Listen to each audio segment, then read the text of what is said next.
Medical కాలేజీల ప్రైవేటీకరణకు వ్యతిరేకంగా వైఎస్ఆర్సీపీ ర్యాలీ చేపట్టింది. ఆ ర్యాలీ సక్సెస్ఫుల్ గా పూర్తయింది. కోటి సంతకాల కార్యక్రమాన్ని వైఎస్ఆర్సీపీ చేపట్టింది. 1,00,00,000 మందికి పైగా ఈ ఉద్యమంలో పాల్గొన్నారు. 1,00,00,000 మందికి పైగా వైఎస్ఆర్సీపీ చేపట్టిన ఉద్యమంలో పాల్గొని వారి సంతకాలను పెట్టారు.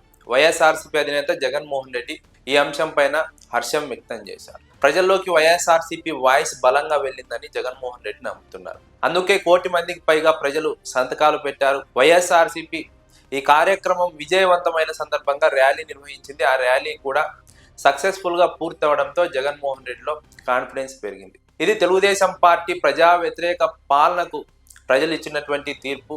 ఆ ప్రభుత్వం వ్యవహరిస్తున్నటువంటి తీరుకు ప్రజల నుంచి వచ్చినటువంటి స్పందన అని జగన్మోహన్ రెడ్డి భావిస్తున్నారు. ప్రజల నుంచి వచ్చిన ఈ స్పందన కేవలం మెడికల్ కాలేజీల ప్రైవేటీకరణకు వ్యతిరేకంగా మాత్రమే కాదు, చంద్రబాబు ఈ 19 నెలల కాలంలో చేపట్టిన ప్రజా వ్యతిరేక విధానాలకు ప్రజల నుంచి వచ్చిన స్పందన, ప్రజల నుంచి వచ్చిన తీర్పు. అందుకే ప్రజలు పెద్ద ఎత్తున వైసీపీ ఉద్యమంలో పాల్గొన్నారు. వైసీపీ చేపట్టిన కార్యక్రమాల్లో పాల్గొన్నారు. వైసీపీ అధికారంలో ఉండగా రాష్ట్రంలో 17 మెడికల్ కళాశాలలు నిర్మించాలి.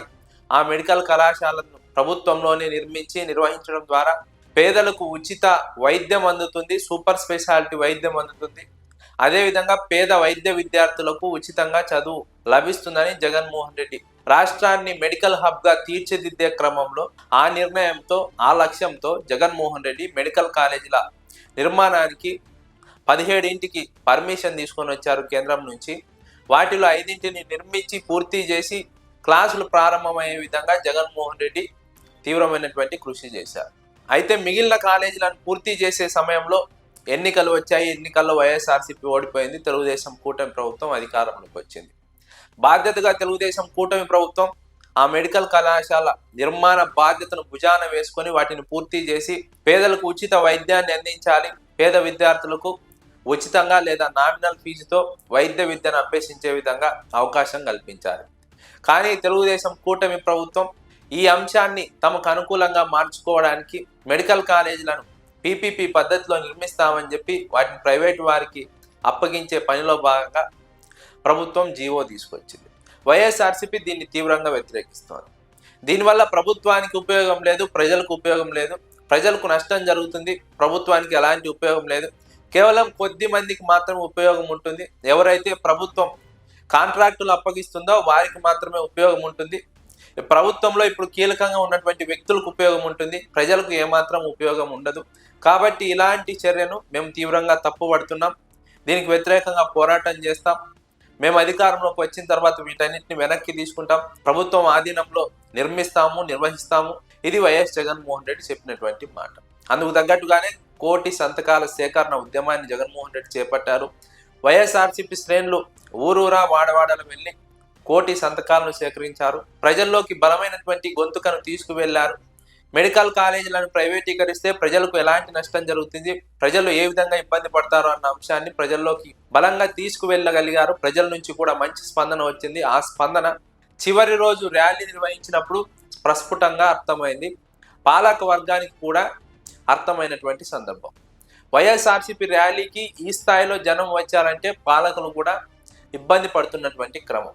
ఎందుకంటే వైఎస్ఆర్సీపీ అనేక కార్యక్రమాలు చేపట్టింది 19 నెలల కాలంలో. కానీ 1,00,00,000 సంతకాల కార్యక్రమంలో భాగంగా చేపట్టినటువంటి బైక్ ర్యాలీ కానీ సూపర్ సక్సెస్ కావడంతో తెలుగుదేశం పార్టీలో ఒక భయం మొదలైంది. ఎందుకంటే ఈ మెడికల్ కాలేజీల ప్రైవేటీకరణ అంశాన్ని వైఎస్ఆర్సీపీ భుజాన వేసుకొని ప్రజల్లోకి వెళ్ళిన సమయంలో మెడికల్ కాలేజీలను ఎందుకు ప్రైవేటీకరిస్తున్నాము, ప్రైవేటీకరించడం వల్ల ఎవరికి లాభం, ఎవరికి నష్టం అన్న విషయంలో ప్రజలను కన్విన్స్ చేయలేకపోయింది.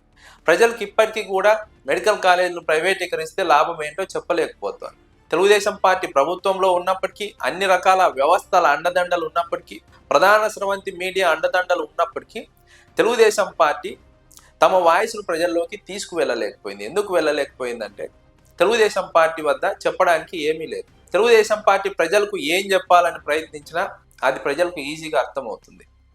తెలుగుదేశం పార్టీ తీసుకున్న నిర్ణయం వల్ల ప్రజలకు ఉపయోగం లేదు, దానివల్ల తెలుగుదేశం పార్టీలోని కొంతమందికి ఉపయోగం ఉంది, లేదా ప్రైవేట్ వ్యక్తులకు ఉపయోగం ఉంది, ప్రజలకు ఉపయోగం లేదన్న విషయం ప్రజలకు కూడా అర్థమవుతుంది. అందుకే తెలుగుదేశం పార్టీ ఈ అంశంలో తమ వాదన ప్రజలకు వినిపించేందుకు ప్రయత్నం చేయలేదు, ప్రజలను కన్విన్స్ చేసే ప్రయత్నం చేయలేదు.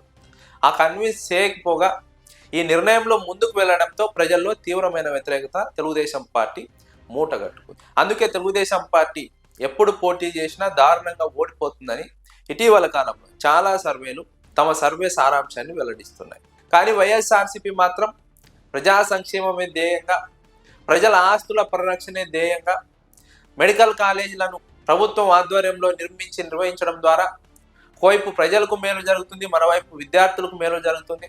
అంతిమంగా రాష్ట్రం బాగుపడుతుంది, రాష్ట్రం మెడికల్ హబ్గా తీర్చిదిద్దబడుతుంది. వైద్య రంగాన్ని అభివృద్ధి చేయవచ్చు, వైద్య రంగాన్ని అభివృద్ధి చేసి రాష్ట్రాన్ని అభివృద్ధి పథంలో తీసుకువెళ్ళవచ్చు అన్నది జగన్మోహన్ రెడ్డి ఆలోచన. విద్య, వైద్యం అన్నవి ప్రజల జీవితాల్లో చాలా ముఖ్యమైన అంశాలు. వీటిని ప్రభుత్వం నిర్వహించాలి, ప్రభుత్వమే నిర్మించాలి. అప్పుడు మాత్రమే పేద మధ్యతరగతి ప్రజలకు లబ్ధి చేకూరుతుంది. లేదంటే వారి జీవితాలు బుగ్గి అయ్యే అవకాశం ఉంటుంది.